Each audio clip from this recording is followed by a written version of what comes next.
জনাইছে মুহূৰ্তৰ এটা ব্ৰেকিং নিউজ পুনৰ যোৰহাটৰ মাজমজিয়াত ভয়ংকৰ অগ্নিকাণ্ড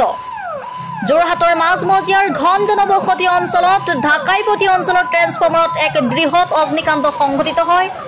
যোৰহাটৰ ঢাকাইপতি অঞ্চলৰ এটা ট্ৰেন্সফৰ্মাৰত জুইৰ সূত্ৰপাত হয় বুলি প্ৰত্যক্ষদৰ্শীয়ে জানিবলৈ দিছে আৰু এই জুই দেখা পোৱাৰ লগে লগে স্থানীয় ৰাইজে জুই নিৰ্বাপন কৰিবলৈ চেষ্টা কৰে যদিও কাৰেণ্ট